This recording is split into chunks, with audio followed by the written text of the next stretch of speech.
এবার ইসরায়েলকে লক্ষ্য করে ক্ষেপণাস্ত্র হামলা চালিয়েছে ইরান। শনিবার দুপক্ষে একে অপরকে হামলা করেছে।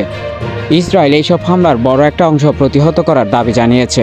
এদিকে ইরানের রাজধানী তেহরানেও বেশ কয়েকটি বিস্ফোরণের খবর পাওয়া গেছে।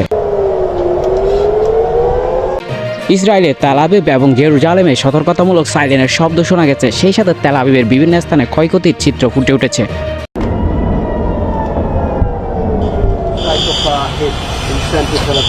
শনিবার সকালে ইসরায়েলের বিভিন্ন শহর লক্ষ্য করে প্রায় 100 ক্ষেপণাস্ত্র হামলা চালিয়েছে ইরান। ইসরায়েলের সশস্ত্র বাহিনীর মুখপাত্র এই তথ্য নিশ্চিত করেছেন। তবে সামাজিক যোগাযোগ মাধ্যম এক্সে দেওয়া পোস্টে তিনি দাবি করেছেন বেশিরভাগ ক্ষেপণাস্ত্র প্রতিহত করা হয়েছে।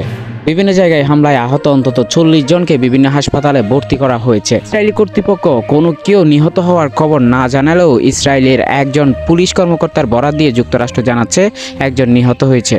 নিহত ওই ব্যক্তি তেল আবিবের কাছে একটি বিস্ফোরণে নিহত হয় বলে জানানো হয়। ইসরায়েলি ডিফেন্স ফোর্সেস আইডিএফ জানিয়েছে ইরান ক্ষেপণাস্ত্র ছুটছে। এই সতর্কতা পাওয়ার পর সবাইকে নিরাপদ স্থানে সতর্ক অবস্থানে থাকার জন্য বলা হয়েছে। আইডিএফ আরও জানিয়েছে তাদেরকে কাছাকাছি স্থানে বলা হয়েছে, যদিও তারা চাইলে অন্যত্র চলে যেতে পারে। এর আগে শুক্রবার ইসরায়েল ইরানের পারমাণবিক স্থাপনা ও সামরিক স্থাপনা লক্ষ্য করে বোমা ছুড়লে সেখানে অন্তত 6 জন পরমাণু বিজ্ঞানী সহ ডিফেন্স ফোর্সেসের প্রধান, সেনাবাহিনীর প্রধান এবং আরও কয়েকজন গুরুত্বপূর্ণ ব্যক্তি মারা যায়। ওই হামলার পর শনিবার ভোরেই ইরান পাল্টা হামলা শুরু করেছে ইসরায়েলে। ইসরায়েল আবারও পাল্টা হামলা চালালে নারী পাইলট সহ 2 যুদ্ধবিমান ভূপাতিত করার দাবি করেছে ইরান।